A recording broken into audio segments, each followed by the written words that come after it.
지금 전 세계는 중국발 폐렴 공포로 두려움에 떨고 있습니다. 코로나 바이러스에 감염된 사람들이 현재 1,400명이 넘고 어제까지 사망자 수가 56명, 56명이었다고 합니다. 그래서 감염 가능자가 훨씬 많고 확산 속도가 빠르기 때문에 이 질병으로 늘어날 사망자 수가 훨씬 더 많을 거라 예측합니다. 인류 역사를 보면 이런 전 지구적인 전염병들이 창궐하던 때가 있었습니다. 가까이는 2012년에 중동 지역에서 발생한 메르스라는 전염병이 있었고요. 그때도 많은 사람들이 죽었는데 2002년 11월에 중국에서 그때도 사스가 발생했는데 그때는 8,439명이 감염이 되고 812명이 사망했다고 합니다. 참 하나님의 위로가 필요한 것 같아요. 세상에는 우리의 힘으로 해결할 수 없는 일들이 많습니다. 역사를 좀 더 거슬러 올라가 보면 14세기경에 유럽의 흑사병이 창궐합니다. 어마어마한 사람들이 죽었는데요. 통계를 보면 7천만 명, 미니멈 7천만 명, 많게는 2억 명 이상이 흑사병으로 사망했다고 합니다. 어마어마하죠. 그래서 어떤 학자들은 중세 말기의 교회에 교육받지 못한 사제들이 집례해야 했던 이유는 흑사병으로 많은 성직자들이 사망했기 때문에 제대로 교육받지 못한 사람들이라도 그 자리를 채워야 했다는 그런 설명을 하기도 합니다. 이런 전 지구적인 전염병이라도요, 시간이 지나면 백신을 개발하고 그 질병들을 치료하는 일들이 가능합니다. 그런데 문제는 얼마 지나지 않으면 그 바이러스들이 변형을 일으켜서 또 새로운 질병들이 창궐하게 되는데요. 참 산다는 게 쉽지가 않고 우리는 늘 이런 곤란한 상황에 처하게 되는 것 같습니다. 그런데 우리의 이 물리적인 생활, 삶의 공간뿐만 아니라 우리의 신앙 생활에도요, 이렇게 계속해서 반복되는 치료 불가능한 위험천만한 질병들이 있는 것처럼 보입니다. 우리 삶에서 끊임없이 반복되어 나오는 하나님을 향한 불신앙과 불순종, 또 변형된 형태의 우상 숭배들이 마치 신종 바이러스들이 일으키는 질병처럼 그렇게 우리 삶에도 반복되고 있는 것 같습니다. 좋을 때는 다 좋고 우리가 평상시에는 늘 하나님을 향한 믿음들이 좋지만 상황들이 바뀌고 또 우리가 기대하지 못한 일들이 일어나면 어느새 하나님을 향한 불순종과 불신앙들이 급속도로 우리 안에 우리 삶에 퍼져나가는 것들을 볼 수 있습니다. 고대 이스라엘의 역사를 기록한 사사기 오늘 우리가 읽고 있는데요. 앞으로 제가 사사기를 계속해서 강의하려고 하는데 이 사사기는 우리 삶에서 계속해서 반복되는 이런 종류의 불신앙과 불순종을 질병처럼 반복되고 있는 것으로 그렇게 묘사하고 있습니다. 고대 이스라엘의 역사를 기록한 사사기는 구약 성경의 예언서, 선지서에 속하는데요.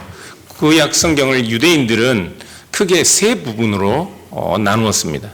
그래서 구약 성경을 유대인들은 타낙이라고 부르는데 토라, 모세오경을 가리키는 토라와 토라의 앞글자 T와 그 다음에 느빔, 예언서를 가리키는 그 느빔의 첫 글자, 그리고 케투빔이라고 성문서, 시편이나 잠언이나 전도서나 이런 성문서들을 가리키는 케투빔의 첫 글자를 따서 이 세 첫 글자를 합해서 타낙이라고 부릅니다. 그런데 사사기는 느빔, 예언서에 속한 예언서에 나오는 맨 처음 책입니다. 어떻게 고대 이스라엘의 역사를 기록한 사사기가 예언서, 선지서에 속할 수 있을까요? 유대인들은 왜 그렇게 이해했을까요? 왜냐하면 유대인들은 이스라엘의 고대의 역사를, 지난 과거의 역사를 현재의 삶을 조명하고 미래를 조망하는 예언자의 목소리로 들었기 때문에 그렇습니다. 과거의 사건을 오늘 우리의 현재적 삶을 해석하고 미래를 전망하는 예언자적인 목소리로 들었기 때문에 사사기를 느비임, 예언서에 속하게 했던 것입니다. 오늘 사사기 강해, 앞으로 계속하게 될 사사기 강해를 여러분들은 이 예언자적인 목소리로 들을 수 있기를 바랍니다. 오늘 본문을 보면 여호와의 사자가 길갈에서 복임으로 올라옵니다. 그리고 그곳에서 이스라엘 백성들의 불신앙을 꾸짖습니다. 본문을 같이 한번 읽어볼까요? 1절, 2절. 여호와의 사자가 길갈에서부터 복임으로 올라와 말하되 내가 너희를 애굽에서 올라오게 하여 내가 너희의 조상들에게 맹세한 땅으로 들어가게 하였으며 또 내가 이르기를 내가 너희와 함께 한 언약을 영원히 어기지 아니하리니 너희는 이 땅의 주민과 언약을 맺지 말며 그들의 제단들을 헐라 하였거늘 너희가 내 목소리를 듣지 아니하였으니 어찌하여 그리하였느냐. 네. 이스라엘 백성들은 특별한 민족입니다. 그런데 왜 이스라엘 백성들이 특별한가요? 그들은 태어날 때부터 특별한 탁월한 유전자를 가지고 태어나나요?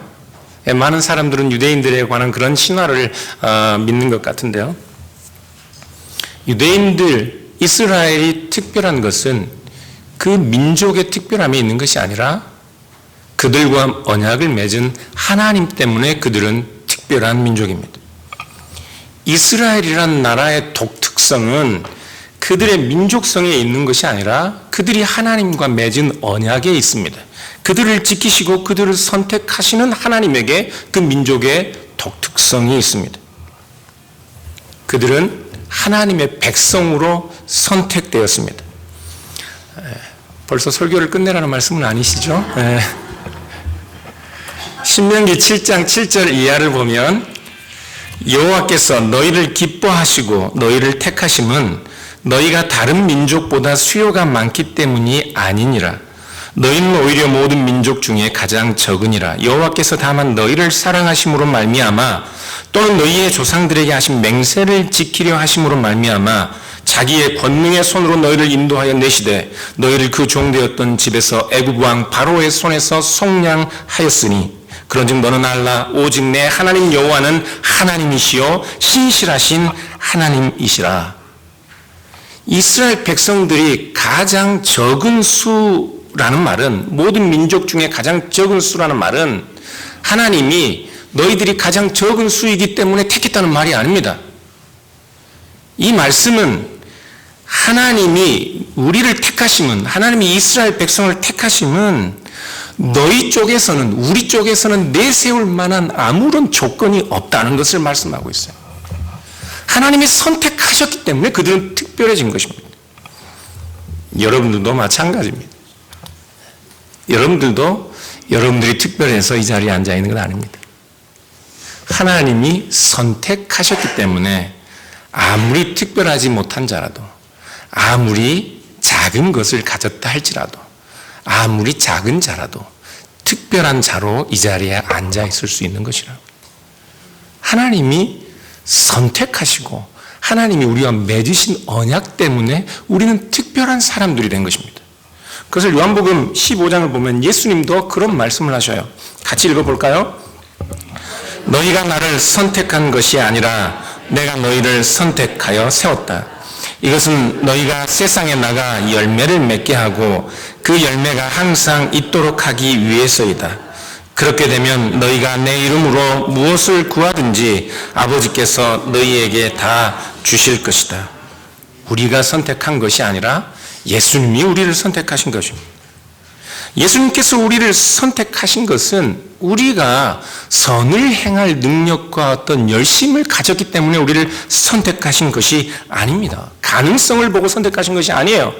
예수 그리스도께서 우리를 선택하셨기 때문에 우리가 세상에서 선한 열매를 맺고 썩지 않을 열매를 맺을 수 있고, 예수님께서 우리를 선택하셨기 때문에 우리가 예수 그리스도의 이름으로 하나님 아버지께 구하면 모든 것을 주시는 특별한 관계를 얻게 된 것이라고요. 그렇기 때문에 가나안 땅에 들어와 살게 되는 이스라엘 백성들의 삶은 전적으로 자기 능력으로, 자기 열심으로, 자기 주장으로 사는 삶이 아니라 그들을 선택하신 하나님, 그들에게 조상들에게 약속하신 땅을 주신 그 하나님을 믿고 신뢰하고 순종하는 삶을 살아야 하는 것입니다. 그러나 이스라엘은 그 길로 가지 않았습니다. 여호와의 사자가 꾸짖고 있는 내용은 바로 그런 것입니다. 우리가 오늘 본문을 읽었지만 여호와의 사자가 꾸짖고 있는 내용은 하나님께서는 이스라엘 백성들에게 맺은 그 언약에 영원토록 신실하신데 너희는 그렇지 않다는 것입니다. 하나님은 이스라엘과 맺은 언약에 영원토록 신실하신 분이신데 하나님이 선택하시고 하나님이 살게 하시고 하나님이 약속하신 땅을 준 그 백성들은, 하나님의 은혜를 누리고 사는 그 백성들은 그 언약에 대하여 하나님에게 신실하지 않다는 꾸지람을 하고 있어요. 이 꾸지람은 이스라엘 백성뿐만 아니라 우리에게도 주는 꾸지람과 같습니다. 하나님이 이스라엘 백성들에게 너희가 가나안 땅에 들어가면 가나안에 있는 민족들과 언약을 맺지 말고 그들의 제단을 허물어라, 그렇게 말씀하셨습니다. 여호와의 사자가 언급하고 있는 이 하나님과 이스라엘 백성 간의 언약은 출애굽기 23장 23절 이하에도 나오는 내용인데요. 23절 이하의 내용을 보면 사자가 내 앞서 가서 너를 아모리 사람과 헷 사람과 브리스 사람과 가나안 사람과 히윗 사람과 여부스 사람에게로 인도하고 나는 그들을 끊으리니 너는 그들의 신을 경배하지 말며 섬기지 말며 그들의 행위를 본받지 말고 그것들을 다 깨뜨리며 그들의 주상을 부수고 내 하나님 여호와만을 섬기라. 32절 이하는 너는 그들과 그들의 신들과 언약하지 말라. 그들이 내 땅에 머무르지 못할 것은 그들이 너를 내게 범죄하게 할까 하여 두려움이라. 내가 그 신들을 섬기면 그것이 너의 올무가 되리라. 이스라엘 백성들은 하나님에게 이러한 철저한 경고를 계속해서 받았음에도 불구하고 가나안 민족들을 쫓아내지 않고 그들과 언약을 맺고 그들과 화친한 삶을 살며 그들의 제단에 분향하고 그들의 신들을 함께 섬겼습니다. 그래서 오늘 본문 3절은 우리가 읽었는데요. 출애굽기 23장 33절에 하나님께서 미리 경고하셨던 대로 이스라엘 백성들이 그 불순종의 결과로 어떤 곤란한 상황에 처하게 될지 경고하고 있습니다. 그러므로 내가 또 말하기를 내가 그들을 너희 앞에서 쫓아내지 아니하리니 그들이 너희 옆구리에 가시가 될 것이며 그들의 신들이 너희에게 올무가 되리라 하였노라. 하나님께서 이스라엘 백성들을 하여금 가나안 땅의 사람들과 언약을 맺지 말고 그들의 제단을 허물라 하신 것은 가나안인들이 유대인들보다 더 악하기 때문이 아닙니다. 유대인들은 더 특별하고 유대인들은 더 선하고 유대인들은 가나안인들보다 더 의롭고 착하기 때문에 그들과 교제하지 말고 그들의 제단을 허물라는 말이 아닙니다.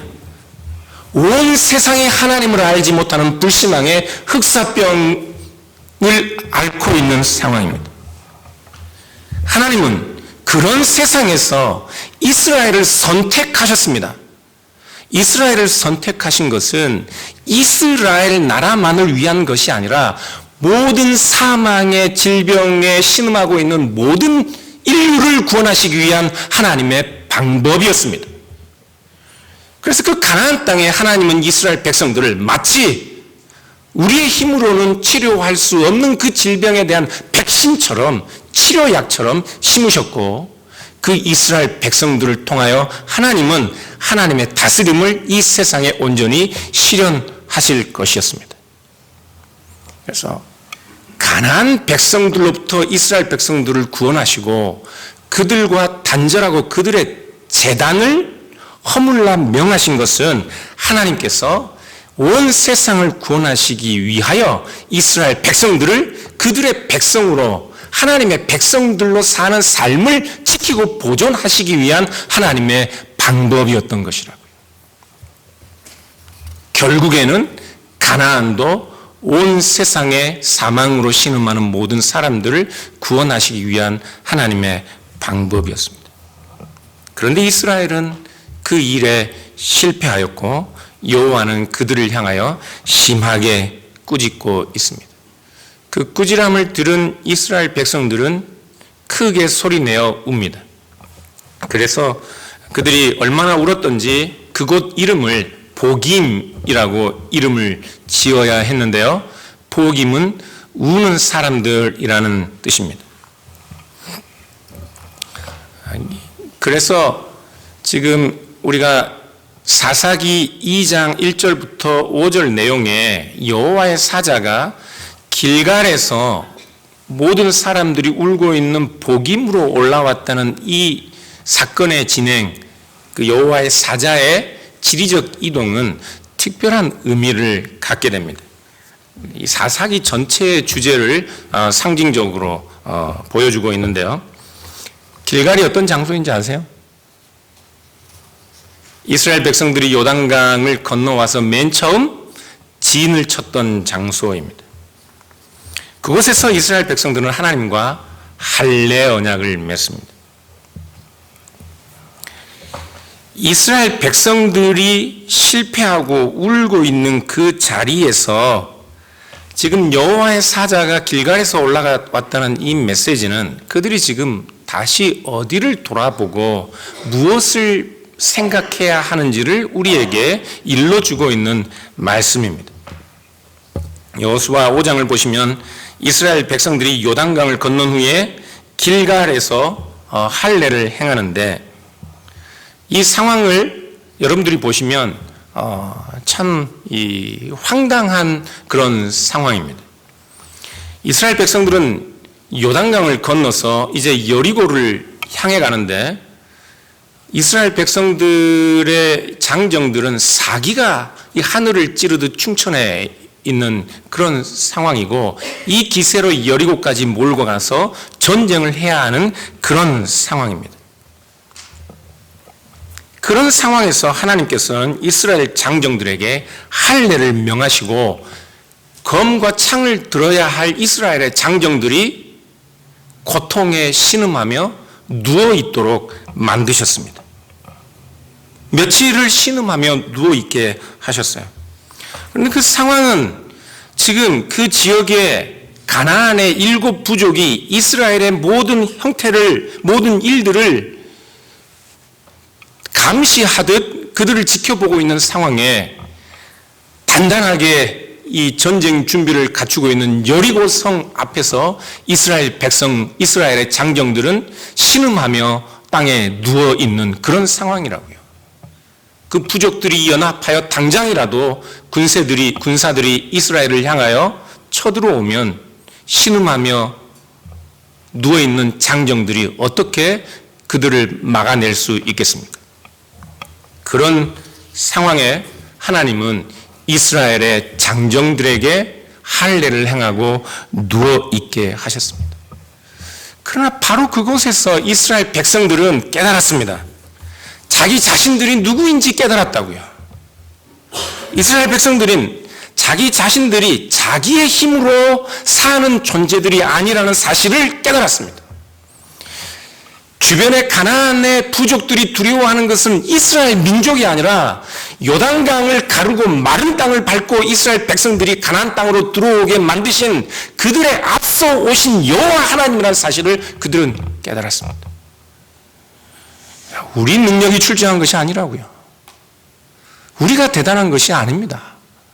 우리를 이 자리에 앉게 하시고 우리를 인도하시는 하나님, 세상은 여러분들을 두려워하는 것이 아니라 그 하나님을 두려워한다고요. 그런데 우리가 그 하나님을 신뢰하고 전적으로 의지하는 것이 아니라 우리의 목소리, 우리의 힘, 우리 자랑으로 살면 세상은 우리를 두려워하지 않습니다. 우리가 약해도, 가진 것이 없어도, 배운 것이 없어도, 무능해도 하나님을 의지하고 순종하고 하나님의 뜻을 따라 비록 작은 걸음이라도 우리가 점령해야 할 곳이 저곳에 있어도 그곳에서 차라리 며칠을 신음하며 누워있는 자처럼 하나님을 의지하고 가는 것, 그것이 세상이 우리를, 하나님을 두려워하게 하는 법이라고요. 그러나 이스라엘 백성들은 그런 자신들의 정체를 길갈에서 깨달았음에도 불구하고 가나안 땅에서는 그 길로 가지 않았습니다. 그래서 가나안 땅에 있던 모든 부족들이 이스라엘에게는 옆구리의 가시처럼 그들의 올무가 되어 그들의 삶 속에서 계속해서 울어야만 하는 상황들을 만들어낸 것이라고요. 길갈에서 복임으로 여호와의 사자가 올라왔다는 말은 바로 그런 상황을 우리에게 보여주고 있고, 그것이 사사기 전체의 주제와 연결됩니다. 이스라엘은 하나님을 불신하고 불순종함으로써 하나님이 길갈에서 이스라엘 백성들로부터 물러가게 한 그 애굽의 수치를 다시 떠안게 되었습니다. 그런 이스라엘이 수치로 인하여 고통을 당하고 그들에게서부터 떠나갔던 그 수치를 다시 반복하는 그들의 삶을 통해서 그들이 울어야만 하는 이런 주제들이 사사기 전체에서 반복되고 있는데요. 사사기 2장 11절을 이하를 보면 어떤 사이클로 사사기 전체가 진행되고 있는지를 잘 요약해 주고 있습니다. 계속해서 여러분들이 사사기를 저와 함께 보겠지만 사사기 내용은 이렇습니다. 이스라엘이 하나님 앞에 불순종하고 그 범죄로 인하여 하나님이 그 주변의 민족들을 통해 이스라엘을 징계하십니다. 징계받은 이스라엘 백성들은 슬피 울며 하나님께 도움을 구하고 하나님은 그들을 불쌍히 보시고 다시 그들을 하나님의 사사들을 통하여 구원하십니다. 잠시 태평을 누리다가 이스라엘 백성들은 또다시 범죄하고 불순종으로 인하여 하나님의 징계를 받고 울고 탄식하며 하나님의 도움을 구하고 하나님은 또 다른 사사를 세워서 그들을 구원하시고 잠시 태평을 누리다 이스라엘 백성들은 또 불순종하고 범죄하고 마치 새로운 신종, 변종 바이러스가 창궐하듯 그들의 삶 속에 그런 하나님에 대한 불신앙이 계속해서 사이클로 반복되고 있는 것입니다. 그 일이 얼마나 처음부터 끝까지, 사사기 처음부터 끝까지 안 좋은 방향으로 흘러가는지를 사사기 1장과 사사기의 마지막에 나오는 내용들은 극렬하게 대조적으로 우리에게 보여주고 있는데요. 몇 가지만 살펴보면 사사기 1장 1절 이하를 보면 유다가 예루살렘 지역을 먼저 공격하고 시므온 지파가 그 유다 지파와 함께 연합하여 가나안 땅을 점령하는 내용이 나옵니다. 사사기 1장 1절을 보면요, 여호수아가 죽은 후에 이스라엘 자손이 여호와께 여쭈어 이르되 우리 가운데 누가 먼저 올라가서 가나안 족속과 싸우리까? 여호와께서 이르시되 유다가 올라갈지니라. 보라, 내가 이 땅을 그의 손에 넘겨주었노라 하니라. 누가 먼저 올라가요? 유다가. 누구와 싸웁니까? 가나안 사람들과 싸웁니다.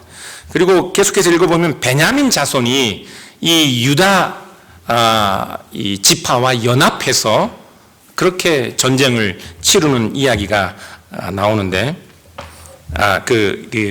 베냐민 자손이 아니라 시므온 지파가요. 그리고 나서 베냐민 지파의 이야기가 나오는데 사사기 1장에는 그런 이야기들이 나오는데요. 베냐민 자손은 예루살렘에 있는 여부스 족속을 다 쫓아내지 못했다는 그 내용이 나옵니다.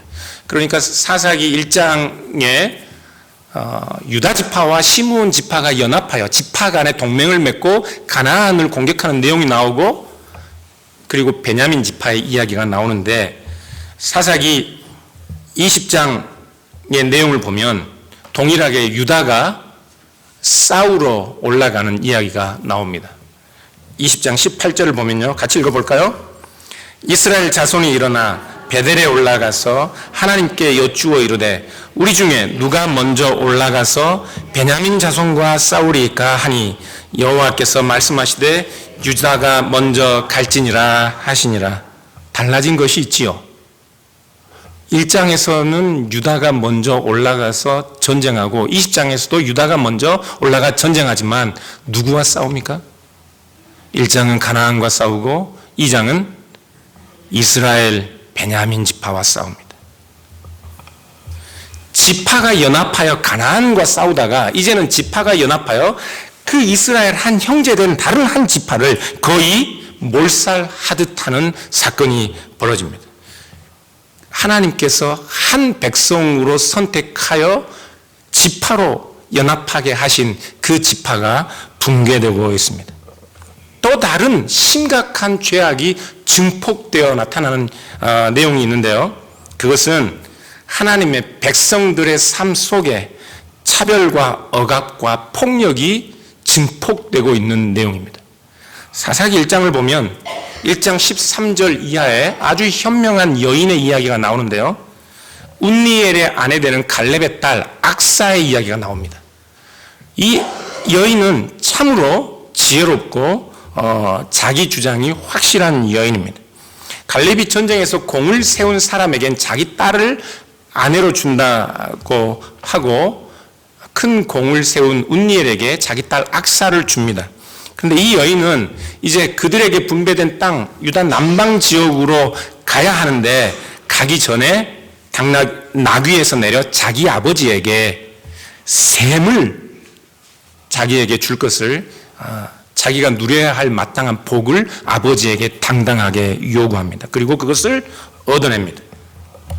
1장 14절을 보면 나귀를 탄 여인은 아버지에게 복을 구하고 있는 갈렙의 딸인데요. 지금 이 여인의 이 이야기와 전혀 다른 대조적인 이야기가 사사기 19장 28절에 나옵니다. 19장 28절을 보면 사사기 마지막에 나귀를 탄 한 여인은 총명하고 지혜롭게 자기에게 분배된 마땅한 복을 얻어내는 여인이 아니라 남성들의 폭력적인 학대와 성폭행 때문에 목숨을 잃게 되는 여인. 그래서 그 여인은 자기의 남편에 의해 나귀에 태워지고 있는 그 대조적인 상황이 나오고 있습니다. 지금 이런 1장에서부터 사사기 20장까지 이렇게 악이 증대되고 1장과 20장의 내용들이 대조적으로 묘사되고 있는 것은 하나님의 언약, 하나님의 말씀, 하나님의 말씀에 순종하지 않는 불순종의 삶이 만들어낸 결과가 얼마나 참혹한지 이스라엘 백성들이 그들의 불신앙으로 인해 얼마나 크게 울어야 하는지 울고 있는지를 우리에게 여실히 보여주고 있는 것이라고요. 사랑하는 여러분, 우리도 크게 다르지 않을 수 있습니다. 우리도 우리의 어느 삶의 어느 한순간 어느 자리에서 하나님이 우리에게 주신 언약, 하나님이 우리에게 주신 말씀, 예수 그리스도께서 우리에게 주신 언약을 집중하지 않고 그 말씀에 순종하지 않으면 우리의 삶은 계속해서 우리가 울어야 했던 일들 때문에 또다시 울어야 하고 우리가 싸워야 했던 문제들 때문에 다시 싸워야 하고 우리가 고통당했던 그 문제들을 계속해서 반복하며 고통을 당해야 할 수 있습니다. 삶의 태도와 우리가 누구인지 어떻게 살아야 하는지에 대한 분명한 인식이 달라져야 한다고요. 어떻게 이 악의 순환 구조에서 벗어날 수 있을까요? 우리가 누구인지, 하나님께서 우리를 어떻게 선택하셨는지, 우리와 맺은 언약이 무엇인지 이스라엘 백성들이 다시 길가를 돌아보듯 하는 일을 해야 합니다. 그리고 자기 힘을 의지하고 사는 것이 아니라 하나님의 백성으로 하나님을 전적으로 의지하고 신뢰하는 법을 배워야 합니다. 하나님의 말씀에 순종하며 자기 능력, 자기 경험, 자기 주장이 아니라 하나님의 힘과 하나님의 뜻에 자기 자신을 의탁하는 법을 배우셔야 합니다. 사랑하는 여러분, 저는 그렇게 믿습니다. 우리는 이 사사기가 반복하고 있는 이 악의 순환 고리에서 구원을 받은 자들이라 믿습니다. 우린 예수 그리스도를 통하여 더 이상 우는 자리에 있는 자들이 아니라 하나님의 백성으로 능력으로 살아가도록, 그리하여 이 세상에서 영원히 썩지 않는 선한 열매를 맺도록, 그리하여 하나님께 구하면 하나님께서 주시는 자녀의 삶을 살도록 하나님께서 우리에게 성령을 주셨다고 믿습니다. 그러므로 우리가 성령 안에서 하나님을 의지하는 삶을 산다면 우리는 이 악의 순환 고리에서, 사사기의 서클에서 빠져나올 수 있습니다. 사랑하는 여러분, 그러니 좋으신 하나님 아버지께 구하십시오. 여러분들이 무슨 문제로 힘들어하고 여러분들이 어떤 문제로 싸우고 씨름하고 있든지 간에 여러분의 생각과 여러분의 경험과 여러분의 자기 주장보다 먼저 하나님의 뜻을 구할 수 있는 온누리 장로교회 모든 교우들 될 수 있기를 주님의 이름으로 축원합니다. 기도하겠습니다.